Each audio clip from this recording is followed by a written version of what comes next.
और देखिए एक और बड़ी खबर है वॉर जोन से, जहां पर शस्त्र में यूक्रेनी ट्रेन पर रूस का हमला हुआ। यूक्रेन ने बनाई थी नई सैन्य यात्री ट्रेन, हथियार ले जाने में सक्षम थी ये ट्रेन और इस पर अटैक किया गया। रूस के मिसाइल हमले में नष्ट हुई है train.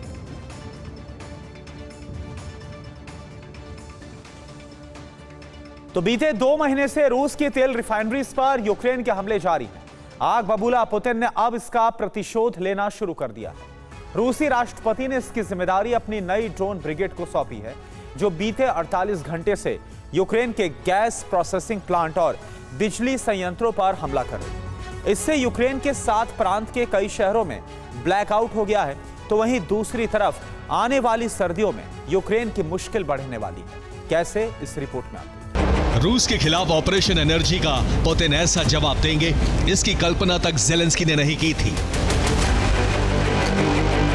UEM Jaipur is a perfect target for prospective students aspiring for good jobs, good education with future-ready skills. बीते 48 घंटों से यूक्रेन पर रूस के भीषण हमले जारी हैं, लेकिन पुतिन का प्राइमरी टारगेट मिलिट्री ठिकाने नहीं बल्कि बिजली घर, पावर ग्रिड और गैस प्लांट हैं, जिससे आने वाली सर्दियों में यूक्रेन की मुश्किलें बढ़ने वाली हैं। यूक्रेन में नागरिक इंफ्रास्ट्रक्चर पर रूस हमले कर रहा है। बीतते वक्त के साथ ये हमले और ज्यादा भीषण होते जा रहे हैं।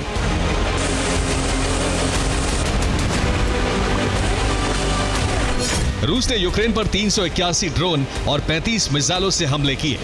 रूस ने यूक्रेन को दहलाने के लिए 7 स्कंदर मिसाइल, 21 क्रूज मिसाइल और 7 KH-59 गाइडेड मिसाइल का इस्तेमाल किया। रूस के टारगेट पर सूमी, कीव, चेर्निहिव, डोनेत्स्क और नीप्रोपेट्रोव्स्क था। यहां पावर ग्रिड और बिजली घरों पर हमले किए गए, जिसकी वजह से कई इलाकों में ब्लैकआउट हो चुका है। ये सूमी का वीडियो है, जहां रूस ने गेरॉन ड्रोन से हमला किया। यह हमला यहां मौजूद एक बिजली सब स्टेशन पर किया गया था। ड्रोन टकराने के बाद जबरदस्त धमाका देखा गया। चेर्निहिव पर भी रूस ने ड्रोन हमले किए। रूस ने यहां भी एनर्जी इंफ्रास्ट्रक्चर को निशाना बनाया, जिसके बाद भीषण आग लग गई। दिन में भी चेर्निहिव पर रूस के हमले जारी रहे। अलग अलग इलाकों में बिजली सब स्टेशन धू धू कर जलते नजर आए। यूक्रेन के पावर ग्रिड और बिजली घरों पर हमले से चेर्निहिव के इलाकों में ब्लैकआउट हो चुका है। शहर का एक बड़ा हिस्सा अंधेरे में डूबा है। लोग मोबाइल की रोशनी के सहारे सभी जरूरी काम कर रहे हैं। चेर्निहिव के अलावा भी यूक्रेन में कई ऐसे इलाके हैं जहां अंधेरा छाया है। यूक्रेन में जल्द से जल्द बिजली घरों को ठीक करने की कोशिश जारी है, लेकिन इसमें अभी लंबा वक्त लग सकता है। तो यूक्रेन में बिजली घर और पावर ग्रिड तबाह होने से पोल्टावा में करीब 8000 घरों में अंधेरा छाया है। सबसे ज्यादा असर चेर्निहिव पर पड़ा है। यहां पर करीब 50,000 घरों में बिजली की सप्लाई ठप हो गई है। सूमी में भी 50,000 घरों में बिजली सप्लाई कटने की खबरें हैं। रूसी बॉर्डर से सटे होने की वजह से यहां पर आपातकाल घोषित कर दिया गया है। रूस की राजधानी कीव में भी पावर ग्रिड्स को काफी नुकसान पहुंचा है। इसकी वजह से 20,000 घर प्रभावित हुए।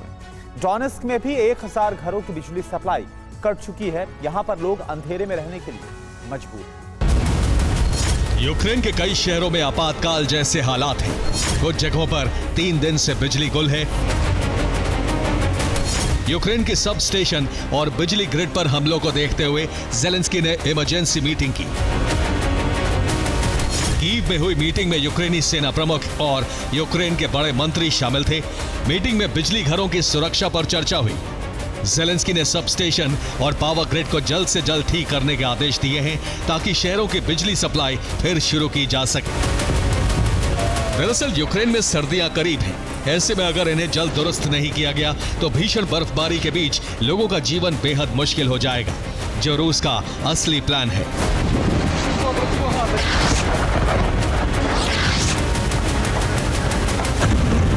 ये हमले पुतिन के ऑपरेशन विंटर का हिस्सा है। रूस का प्लान सेंट्रलाइज्ड हीटिंग सिस्टम को ठप करना है, ताकि यूक्रेन की कपकपाती ठंड को और ज्यादा सर्द किया जा सके।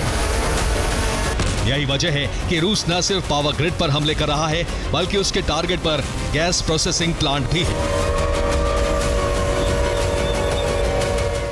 यूक्रेन के अलग अलग शहरों में अंडरग्राउंड गैस स्टोरेज प्लांट्स बनाए गए हैं, जहां पर सर्दियों के लिए गैस स्टोर की जाती है। यूक्रेन में सबसे बड़े gas storage plant Lviv, Ivano-Frankivsk, Chernihiv, Kharkiv, Sumy और कीव में मौजूद हैं। इन प्लांट्स में गैस प्रोसेसिंग प्लांट्स के जरिए गैस स्टोर होती है। यूक्रेन के सबसे बड़े गैस प्रोसेसिंग प्लांट खार्किव और पोल्टावा में मौजूद हैं। यहाँ यूक्रेन की जरूरत की 50% गैस का उत्पादन किया जाता है। अब यही प्रोसेसिंग प्लांट रूस के प्रमुख टारगेट है। बीते 48 घंटे में रूस यहां पर ड्रोन और मिसाइल से हमले कर रहा है। इन हमलों से प्लांट के जो एक हिस्सा है उसे बहुत नुकसान पहुंचा, लेकिन रूस का मिशन इन प्लांट्स को पूरी तरह से ठप करना है। यूक्रेन में मची इस तबाही के पीछे रूस की स्पेशल ड्रोन ब्रिगेड है, जिसका गठन रूसी राष्ट्रपति ने हाल ही में किया है।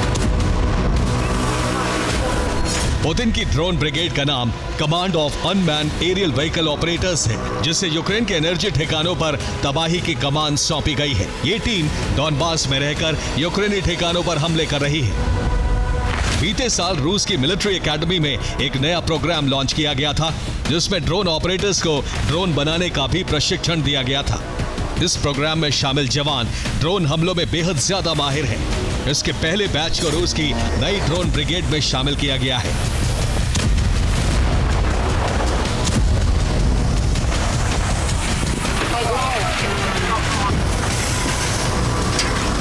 इधर पुतिन के निर्देश पर यूक्रेन के एनर्जी इंफ्रास्ट्रक्चर को टारगेट किया जा रहा है, तो दूसरी तरफ रूसी सेना ने ग्राउंड ऑपरेशन भी तेज कर दिया है।